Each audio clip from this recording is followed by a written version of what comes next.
The guarantor of the security of Uganda is not Museveni, it's not Muhoozi, the CDF, it's not his family. No, the security of this country depends on me and you. It depends on 49 million Ugandans. It depends on God. It doesn't depend on Museveni. Where did Museveni come from? You mean if there will be no Museveni, there will be no Uganda? It will be a betrayal for you as a Ugandan, irrespective of which tribe, what color, what level of education, what age, for you to go and vote a man who has been in power for 50 years, 30 years, 25 years. What they have not been able to achieve cannot be achieved in the next 5 years. Let's go massively and vote for new people, from the president to MPs to district chairmen to councillors. Fellow countrymen, good afternoon. We thank God for a beautiful country, Uganda, and for the abundant wildlife, resources, resilient people, and ideal climate. As usual, I'm addressing myself to leadership question. What is Uganda's problem?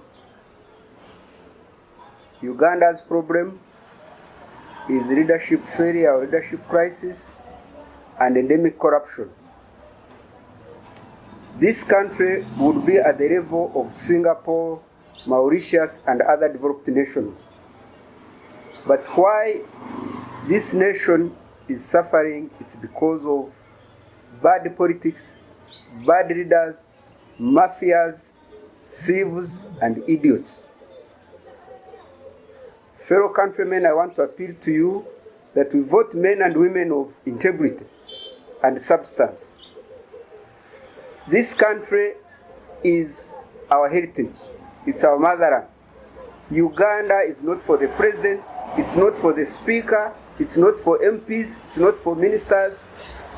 It's a land of our ancestors. It's our motherland. It's a country that we shall bequeath the future generations. As we go for elections, I want to appeal to every Ugandan that we should not vote any man or woman who is corrupt, who has been in leadership for more than 10 years. Two terms are enough, 10 years are enough for a leader.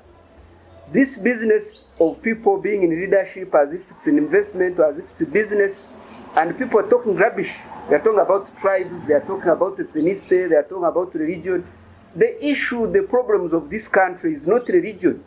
It doesn't matter whether you are Nachori, whether you're Muganda, whether you're Munyankore, whether you're Mufumbire, Muchiga, it doesn't matter. If God wanted, He would have created every Ugandan as one race or one tribe. But that's not the issue. The issue is failed leadership. What kind of leaders do we vote? What kind of parliament do we have? We are supposed to be having one member of parliament per district, but you have 557 MPs, half of them are imbeciles, they don't know what they are doing. You have ministers, 82 ministers, half of them cannot even run a village circle.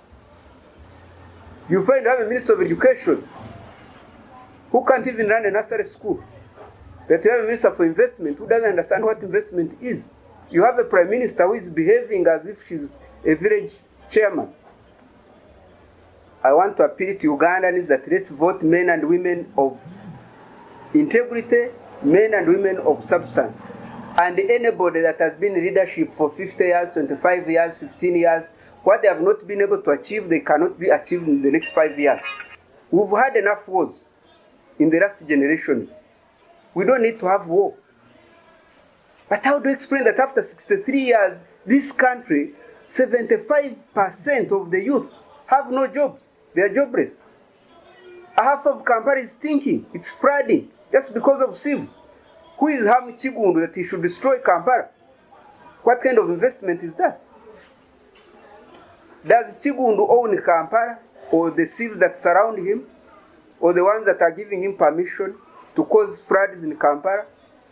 So we've had enough wars, we've had enough conflicts. We don't need conflict. We need clean water, we need electricity, we need jobs for young people, and that will be done by Ugandans. It will be a betrayal for you as a Ugandan, irrespective of which tribe, what color, what level of education, what age, for you to go and vote a man who has been in power for 50 years, 30 years, 25 years, what they have not been able to achieve cannot be achieved in the next 5 years. Let's go massively and vote for new people, from the president to MPs to district chairmen to councillors. If they will be rigging, those results can be challenged. This country is not anybody's property. We want to send a warning to criminals that are causing havoc in this country, that every generation has a challenge. People can stand up and challenge irrespective of guns, irrespective of power. Do not expect to destroy a country that Ugandans will just sit on. How do you have a parliament who are not discussing about debt burden, who are not discussing about poverty, who are not discussing about youth unemployment, and they're just getting 40 million per month, and yet the teachers paid 500. How do you expect teachers to survive? How can we have money? The president is moving around the country distributing money. Whose money is he distributing? Have you sold cows that you should just get public funds and start distributing? That you are giving guns and goons public resources, and the teachers can't be paid, and there are no drugs in hospitals. Hospitals, after 40 years, you are talking as if you are from Mars. You are promising what should have been done 50 years ago that you want to do it in the next 5 years. How? I want to appeal to Ugandans that every Ugandan must stand up and demand accountability and clean leadership. This is our country. This is our motherland. We lost enough people in Ruweb. We don't have to have another war. This is not a family property. It's not a family business. This is a country of 49 million Ugandans. Fellow countrymen, don't vote anybody that has been in power for 15 years, 20 years, 50 years.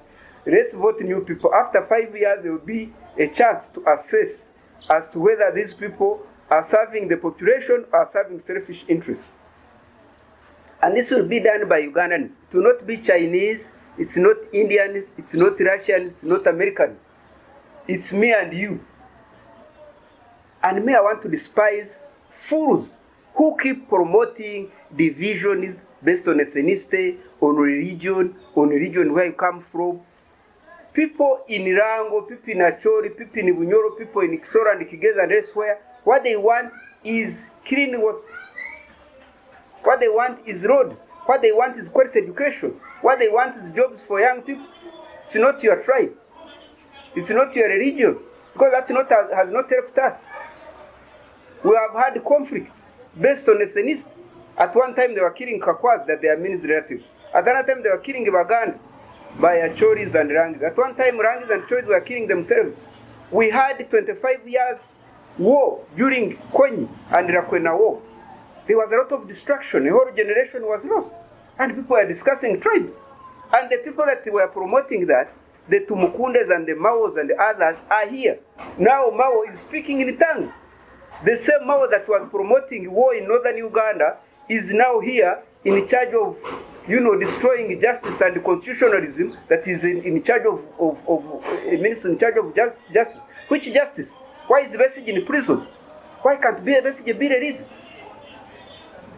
What has Besigye done? What's judiciary doing? Besigye should be released. If he has cases, you give him bail.